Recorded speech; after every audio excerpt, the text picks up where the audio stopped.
Today, we are going to be talking about the immune system.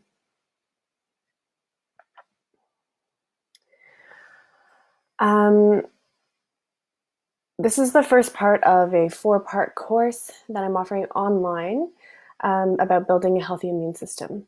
Today, we're just going to talk about the immune basics. And before we get started on that, I just have a few sort of housekeeping things to take care of. I want to make totally clear that naturopathic doctors in Canada are not permitted to diagnose or treat COVID-19. So if you believe that you are ill with this disease, then you should call your doctor or telehealth or your local public health authority for advice on further steps.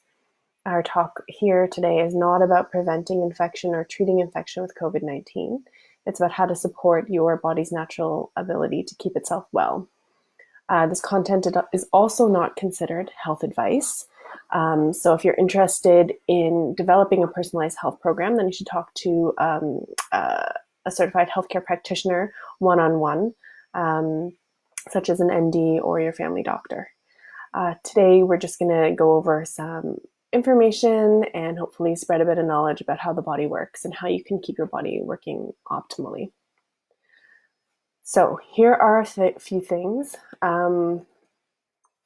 that we can start off with.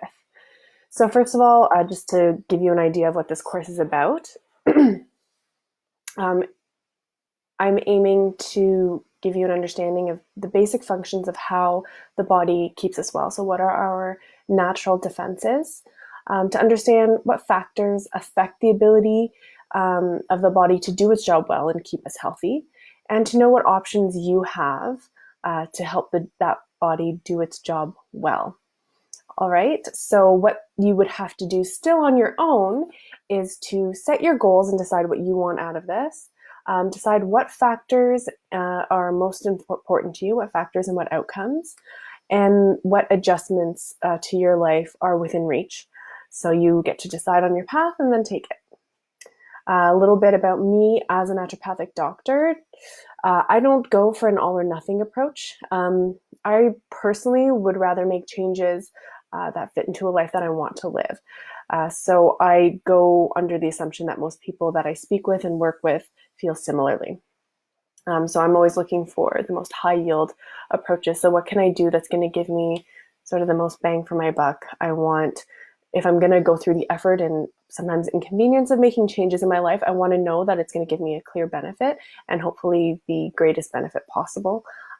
Things that will help multiple areas of my life or of my body will be ideal. And thankfully, because our bodies are these beautiful complex systems, a lot of our systems are overlapping and dependent on each other. So if we're looking to work on one area of health, say our immune system, the changes that we make and the focus that we can put in that area hopefully will also help benefit other areas of our health and our body's systems. So my goals in that regard happily overlap with our body's natural tendency. And the last thing I'll mention is that the way I approach things is that I really want to understand why. So when I'm teaching and when I'm working with patients one-on-one, I'm always looking to provide a bit of context in terms of how systems work, how they should function, how they may be going wrong, and what interventions we can put into place that will make change and why it's important to make that change and how those interventions will help that happen. So if I know what my goal is, I want to know what each action I take is going to do to help me get there. All right, so let's get into some immune basics.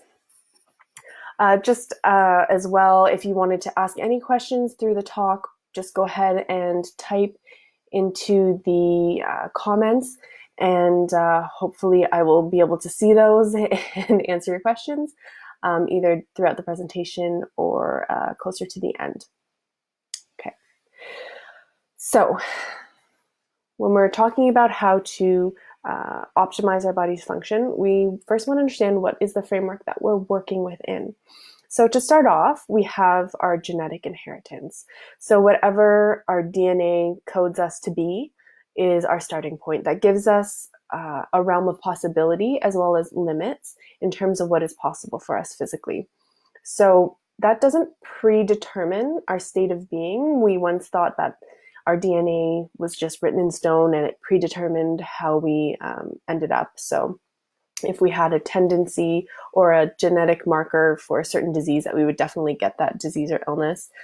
That's not necessarily the case. So if we have a genetic tendency to, say, heart disease, which we may know because we see our family history of heart disease, it doesn't mean that you're going to have a heart attack or experience heart disease. It means that you have a higher risk of developing issues around your heart. So with that knowledge, we can then consider what environmental and lifestyle impacts and factors are within our control that we can adjust in order to reduce our risk of heart disease. So the environmental and lifestyle factors also have an influence on our health outcomes. So to really oversimplify it, if our DNA gives us sort of a set of switches that we can either turn on or off, their DNA determines which switches are there. But our lifestyle factors and environmental factors determine which switches get turned on and off. So just because we have a genetic predisposition to develop type 2 diabetes, for example, doesn't mean we're necessarily going to develop diabetes. How we live our lives will help to determine that final outcome. So within that realm, one thing that tends to be determined with our genetics is if we have a functioning immune system. So if you don't have a functioning immune system, you would likely know that already. And this talk is definitely directed at people who do have that capacity. There are some genetic diseases that interrupt the function of our immune system or prevent it from developing properly. And that is a different kettle of fish that we're not going to have time to talk about here today. But when it comes to folks that have a healthy genetic code where the immune system is concerned, then we can start to look at how to help it function at its best. So first of all, what is our immune system? Unlike other systems in the body, it's not just local. It's not in one organ, for example. Our immune system is active all over our bodies, and it needs to be because we can be attacked in any area of our body. So we need to have a system that is patrolling every possible area of attack. Our first line of defense is physical. So our skin is a great barrier and helps to keep out all kinds of little microorganisms that would love to get in and feast on all of the goodness that's inside our bodies. But we have not only the physical barrier of our skin, but along our skin, we're also secreting certain enzymes and proteins that are antimicrobial. So that will help prevent all of those little bugs that live on us all the time and are really not doing any harm from taking advantage of an opportunity to get inside or to sap too much of our resources and cause us harm. So those physical barriers, like our skin, also include our mucous membranes. So our mucous membranes are found anywhere that basically the outside can have contact with the inside of our bodies. So our nasal passages, our mouths, our respiratory tract, so into our throat, into our trachea, into our lungs, our genitals, and our urinary tract as well. And these mucousy areas have a really high concentration of immune cells that help to defend our bodies from any potential invaders. And invaders are coming in all the time as we breathe in someone else's sneeze or, touch a dirty surface. All of these things can be present all the time. They are present all the time. But for the most part, we never notice that because our body is so effective at defending us at a very low level of attention so that it doesn't interrupt our day and keeps us healthy. So the health of those tissues are paramount to maintaining that first line of defense. Beyond that, so our immune system is basically made up of cells and other proteins and messengers that travel throughout our entire body, basically patrolling, looking for anything that doesn't belong. So a key part of our immune system is its ability to recognize self. We need to know who we are so that we know who isn't us. That way we know who to attack or to expel when someone or something that doesn't belong comes into the mix. So our cells circulate through the body and look for anything that they don't recognize. There's another function of the immune system that recognizes self that's damaged. So whenever we have cells that have been damaged or broken or no longer functioning properly or are starting to proliferate when they shouldn't, we also have the capacity to get rid of and neutralize our own cells that aren't functioning properly in order to prevent damage to our body. So our immune system is programmed to patrol and to recognize any kind of threat, whether it's internal or external, and to then take action. And the actions it can take are to destroy or to just neutralize. And we are trying to do that as quickly as we can without giving any kind of invader time to take hold. So our innate immune system is the general immune system. It's non-specific. It is sort of like a fire hose approach, and it just kind of puts a blanket of defense on everything. It shoots at anything it sees, sort of thing. So it's always on call, and it's our go-to defense system. This is a series of different types of cells that are, again, patrolling all through our different tissues, all over our skin, in our blood system, and through our brains everywhere, looking for anything that doesn't belong. When it does find something that doesn't belong, often what will happen, one of the most common types of cells is called a phagocyte. And what they do is they actually eat things that don't belong. So if you have in your body something like that doesn't belong, this little, what they call a pathogen, some kind of invader, it'll have some kind of identifying patterns on it. And our phagocytic cell over here is going to come along and say, hey, you don't belong here. And it's just going to eat it up. And it's going to then destroy it and dissolve that cell and hopefully then neutralize the threat. At the same time, it's sending out messages to the surrounding area to say, hey, I found an invader. Come help me make sure it's gone. Also, it's showing the mugshot of that invader and sending it around to the rest of your body so that the rest of the cells are ready to identify that invader and get rid of it right away.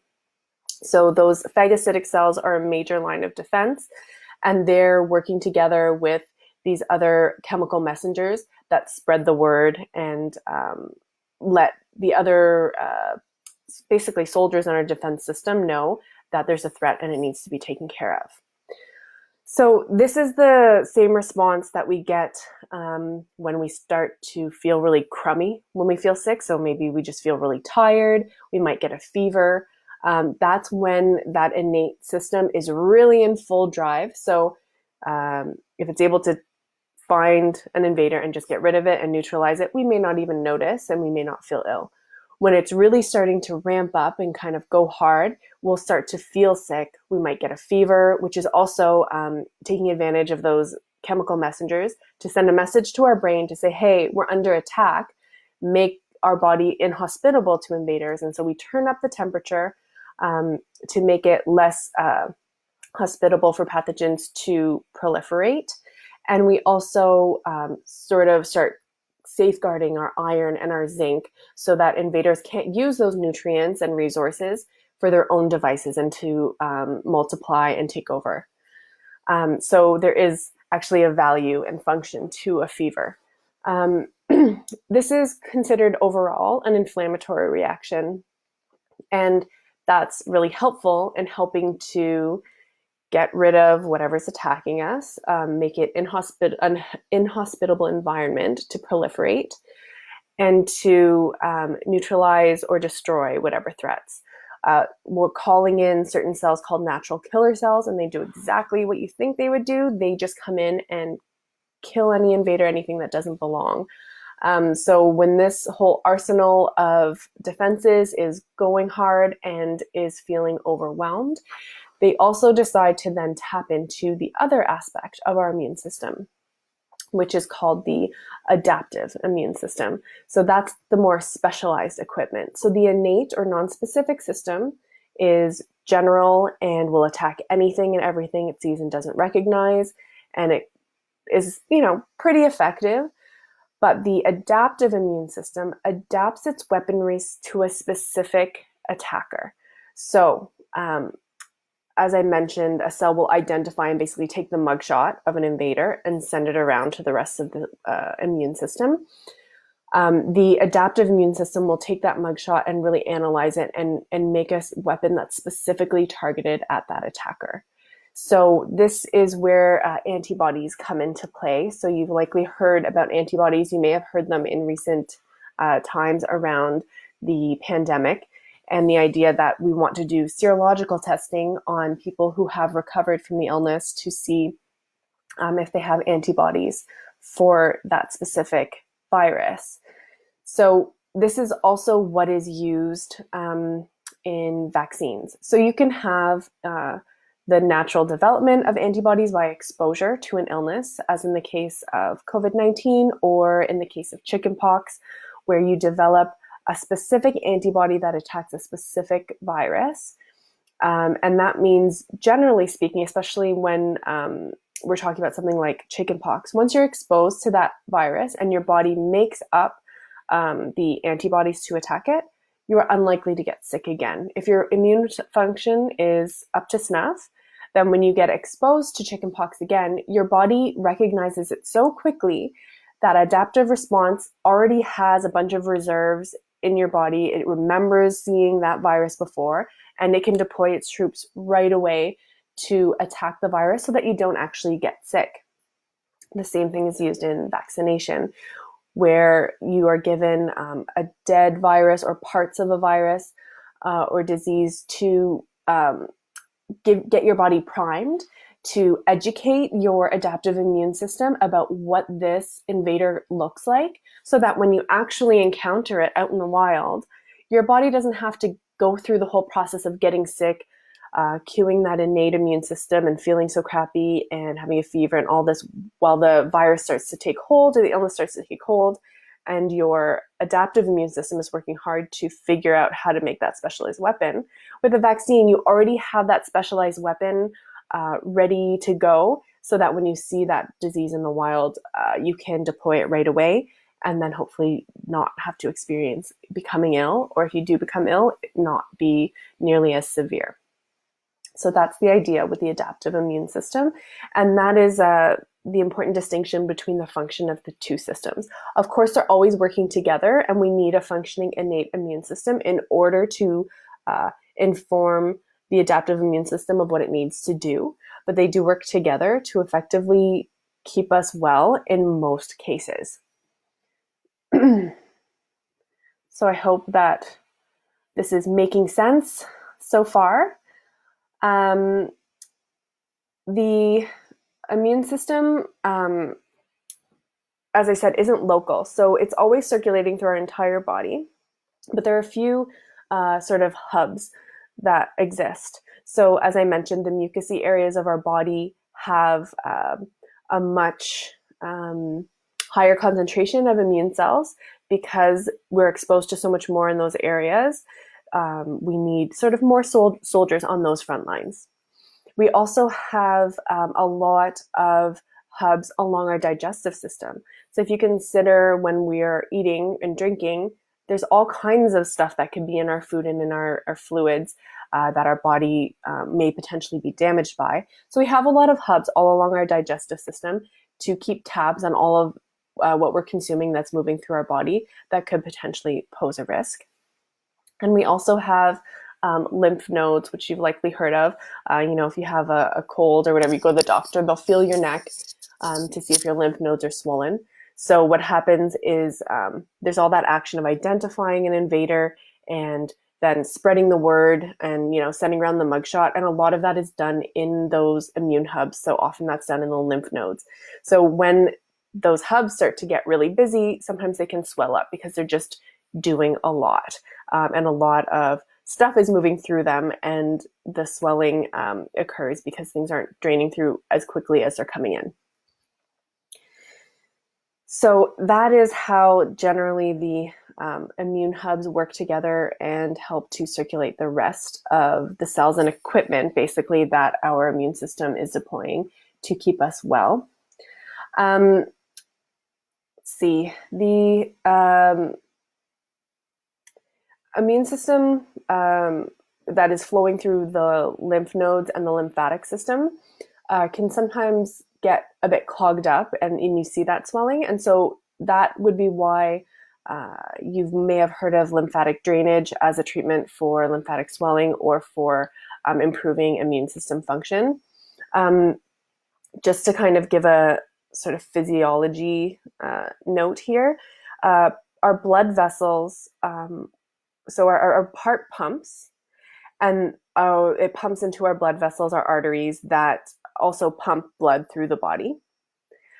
And that is pumping oxygenated blood full of nutrients and other things, including our immune cells, around our body to do what it needs to do. So bringing nutrients to where it needs to go, bringing other factors and things to do tissue repair, etc.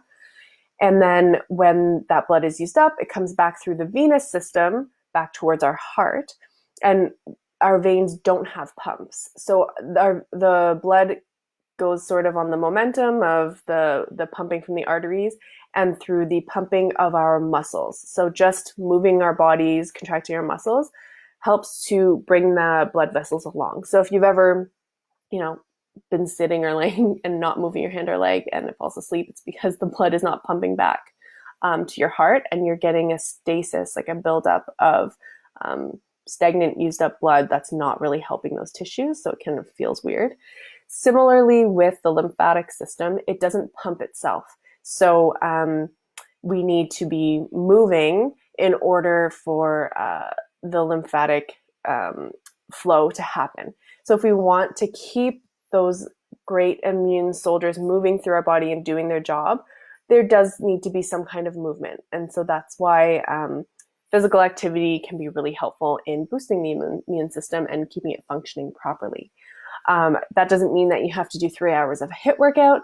It just means that you have to move. So even not being completely still or doing some gentle movement, a walk, some qigong, some yoga, some hip circles, just put your hands up and down, just a little bit of movement will help that flow. And lymphatic drainage massage also would be helpful in that regard. And we just want to make sure that all of the cells that we need are getting to move to where they need to move, and that stagnation doesn't occur where things can't go where they need to go. We need the cells to move around to identify any invaders. We need them to be able to effectively attack and destroy, and we need them to be able to call on reinforcements and bring those to the area. As well as getting rid of any debris from the fallout of whatever battles are happening. So that's why circulation is so important. Okay, so I think we've covered basically how the immune system works. And I have to admit, this feels very odd to talk to all of you who I can't see, but I hope that the message is coming across. Again, you can type any messages in the text box. I'm hoping that I'm coming through clearly. I've got some comment that there's cutting out, and other people are saying it's clear. So hopefully it's clear for most. And again, if you want me to repeat anything, just put it in the comments and I can repeat. So now that we have an idea of how the system works, let's consider what might get in its way. So one thing I just mentioned is a lack of circulation. So not moving enough, but also having a burden of too much debris. So it's not only the debris that happens from an attack on an invader. We can also have debris in the form of various toxins and just extra junk that's around in our body that we don't need. So when we're consuming things that are just packed and dense with nutrients, our body can very effectively use those building blocks for all of its bodily functions, building new cells, etc. But when we're eating and drinking things that have a lot of extraneous ingredients that have no nutritional value, for example, or that may have harmful things in them, some kind of contamination, a lot of plastics we're all exposed to, these are an extra burden for our body to deal with, because it's basically just garbage that goes through our body, and our body has to do the work to clear it out. So that's just part adding to its workload. So if we have a high level of that extra, look, we all have a bit of garbage. It's not a pristine world out there, so we all have a bit. But the higher the level that we have, the more work our body has to do to clear that out. And that can get in the way of our immune system functioning optimally. Also a lack of nutrition. So all of this work and calling in all of these messengers and moving things around actually takes a lot of energy, and there are needs to fuel that energy. So we need nutrition, vitamins, minerals, and calories to fuel all of this activity. We also need sleep. So if you've been underslept, you know that you usually don't function at your best if you haven't had your rest. That is exactly what's happening on a cellular level. Your cells are not working at their best when we're tired. We'll actually need more fuel to do our job less well on a cellular level when we don't have enough sleep. So we really do need to prioritize having a good night's sleep as best we can in order to get the proper recovery time so that our cells and our bodies can function as they were meant to. And stress, I'm sure, is not news to you that stress will have a negative effect on your immune system. So it can come in so many weird and wonderful forms these days. But stress will definitely alter the balance of where your body is putting its limited resources. So we have a certain set of resources. And we have a lot of different systems in our body. We can't power them all at full power all of the time. So when we are stressed, our body is pumping out stress hormones and prioritizing activity that is going to help us with this immune or stress response, and specifically down regulate our immune activity. So our stress response, often referred to as fight or flight, keeps us in a state where we don't digest as well, because our digestive system is then turned down, which means we also can't absorb the nutrients that we're consuming as well to make proper use of them to keep our body functioning. And we also need to make sure that we have the balance, I guess, a little bit towards rest and relaxation and digestion, so that we're able to sleep properly, that we're able to digest properly, which stress can get in the way of. I'm sure if you know that you've tried to sleep and can't because your mind is racing or you're feeling very stressed out, that gets in the way of getting your proper night's rest. It can also get in the way of digestion, and often is noticeable if you have indigestion when you're stressed out or lose your appetite. I did get a question of how much sleep is a good amount of sleep. The answer really is it depends, but generally 7 to 9 hours tends to be a good amount. And a good hack for that is actually getting to bed earlier. You don't have to do it in a huge chunk. You can go a little bit earlier every night, but the earlier you can get to sleep, the better quality of sleep that you'll have. So getting to sleep, ideally, I would recommend by 10, and just as the earlier you can get to bed before midnight, the better off you'll be in terms of getting a good quality of sleep. There's another section that we're going to talk about in the second part of the course that'll focus a lot more on quality of sleep, how to get a good night's sleep, and how to adjust your sleeping situation and your bedtime routine to optimize the sleep that you're getting.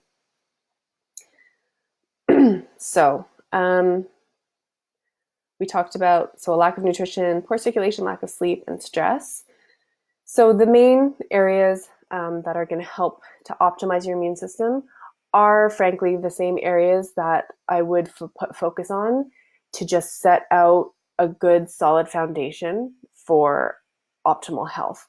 So nutrition, with respect to this, eating whole foods and avoiding processed foods and inflammatory foods. So quick list of inflammatory foods are, deep fried foods, sugary foods, refined sugars, refined flours, alcohol, and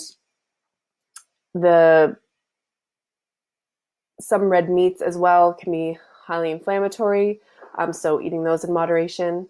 And eating at regular intervals. Our body really likes routine. It really responds well to routine. So going to bed at the same time or close to it every day, and getting up around the same time or close to it every day, eating at about the same time every day is great, and having breaks in between your meals so that you're not necessarily snacking constantly throughout the day gives your body a good, clear picture of, now I'm eating, now I'm doing something else. And so your body can focus on the processes it needs to do, without being sort of distracted and trying to multitask, which honestly none of us do mentally, and we don't do it that well physically when it comes to the big jobs like digestion as well.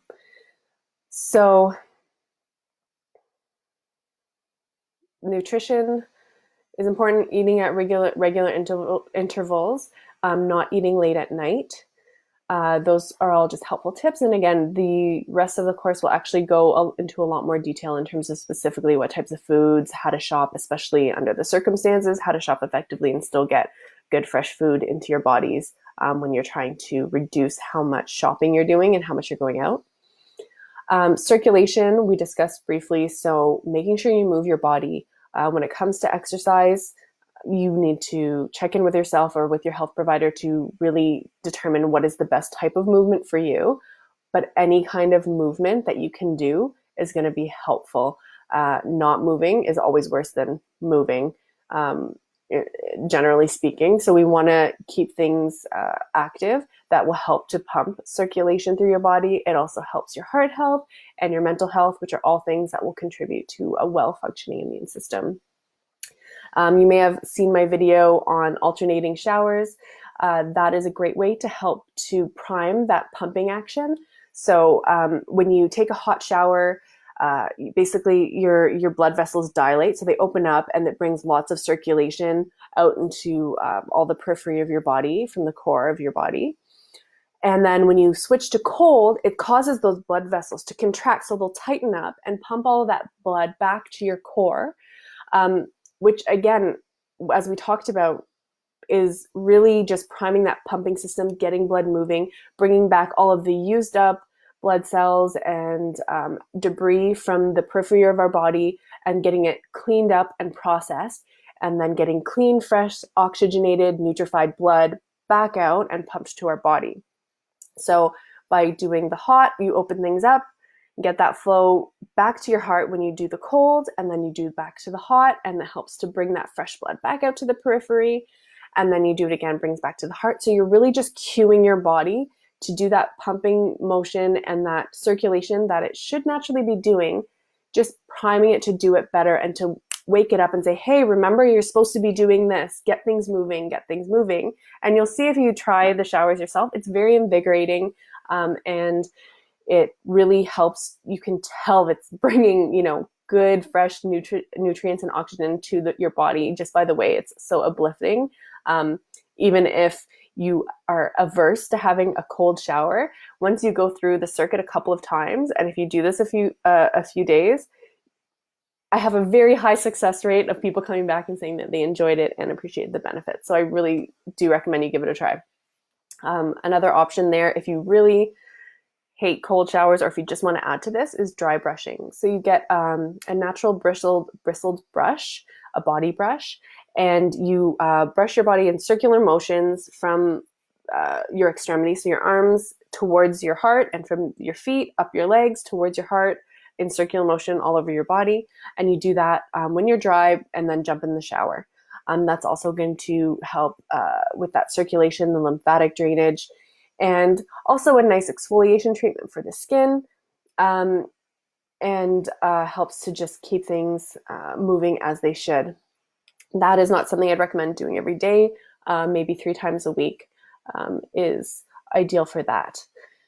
So there's also the importance of the flow of emotions. So we're not only talking about the circulatory flow, but we're also talking about emotional flow.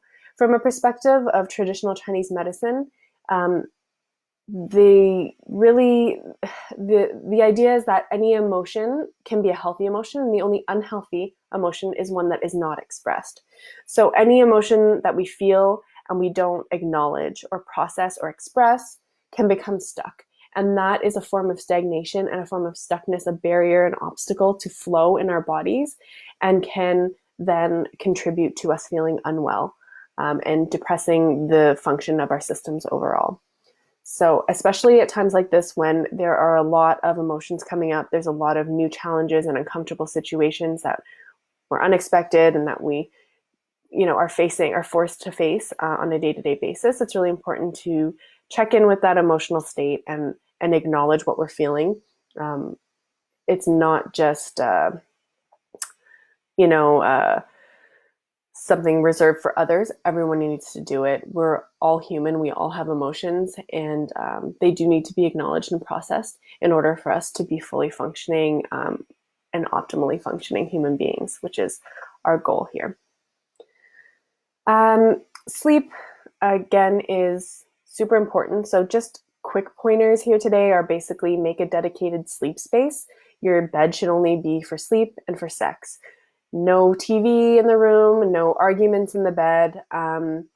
It should be dark as you can make it, ideally completely dark without other electronics shining or lights in the bedroom. And develop a regular wind down routine, ideally, again, not looking at your screen right before bed, and finding a regular bedtime. It really is important to have that regularity. As far as stress management, regularity is also really important. So sticking to a routine. I know that at this point, a lot of us don't have to shower or get dressed every day, but we probably still should anyway. It's a question of mental health. Giving our bodies some regularity and routine can help to ease all of the uncertainties that we're feeling in other areas of our life. So we need to be ready to let go of what we can't control. There's so much of it, and really just focus on the things that we can control. We can decide that we're going to take a shower, we're going to get dressed, we're going to get a bit of sun today. Sunlight is also really important for stress management and mental health, just general functioning of your whole body. So if you can get outside, get some fresh air, obviously respecting physical distancing and being safe, remembering to wash hands and follow all of those rules and protocols to prevent getting sick. But find that sunlight, even if it's just by a window. Standing in a sunny window, excellent. If you can get out on a balcony or open the window, even better. But take advantage of the sun when it comes out. It's not always there, but it does do a body good.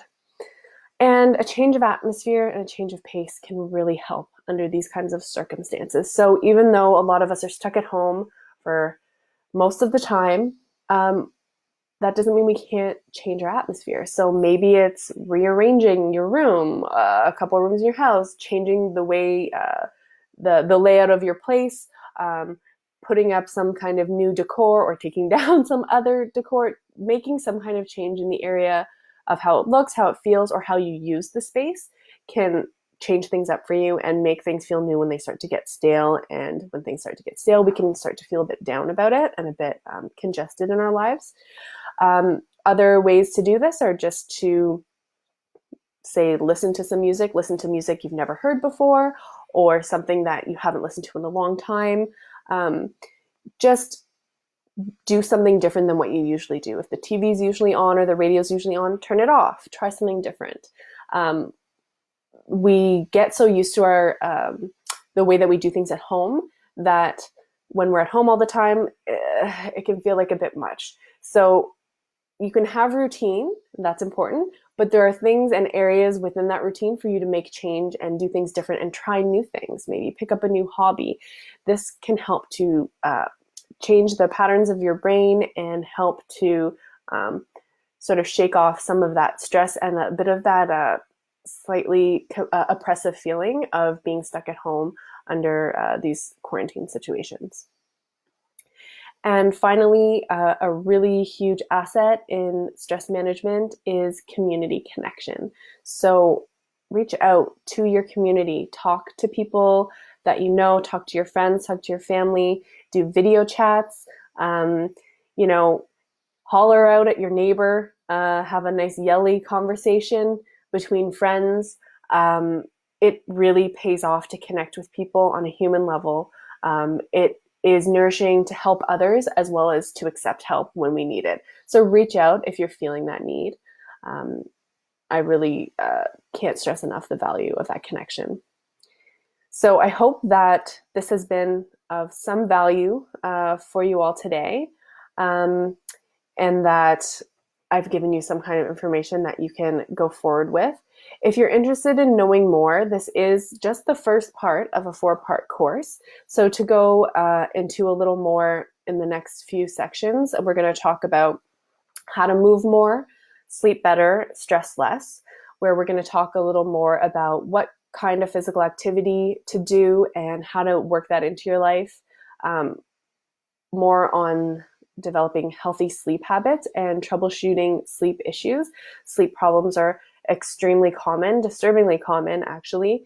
And again, like I mentioned, not enough sleep really sort of puts us at a disadvantage in terms of all types of functioning in our daily lives. So it's really important to put a bit of attention there. And more tips on stress management and approaches for managing the challenges, in particular, of this self-isolation life that we're all living these days. We're also then in the third part going to talk about foods a lot more in depth. So we're going to figure out what foods are foundational for building resilience in your immune system, how to read food labels. They can be often difficult to decode, so figure out what we need to look for in food labels and how to shop effectively and efficiently, especially, again, when we want to minimize our visits to the grocery store, and talking about how to sort of navigate that challenge. And then the last part is going to be some fine tuning. So we're going to go more in depth about specific nutrients that will really help to optimize your immune function, and as well as botanicals, so some herbal medicine and things that you can use to prevent illness and also to treat some common things that we might encounter. And we're definitely going to talk about the microbiome because that is a huge part of staying well. So as much as our bodies are totally covered in microorganisms that are kind of just waiting to invade and wreak havoc on our bodies, we're also covered internally and externally with all kinds of microorganisms that are helpful to our function and that we actually really need in order to function properly. And so it's going to just look at how do we optimize the balance between those microbes that are working with us and working for us, and the balance between them and the ones that might take advantage if they see an opening to kind of wreak havoc on our bodies and sort of mine our resources without our consent or not to our benefit. So I hope that you will have a look and sign up for the course so that we can go up and into these topics in a lot more detail. And yeah, I'm really happy to have been able to navigate this technology to come to you live today. And I hope that this has been of some help for you guys. So again, I don't see any other questions coming up, but if you have any, you can certainly send me a message. This video is going to be available to watch later. So send it to your friends if you think they would find it helpful. And yeah, we'll see you again whenever I decide to go live on Facebook again. So thank you so much for joining me.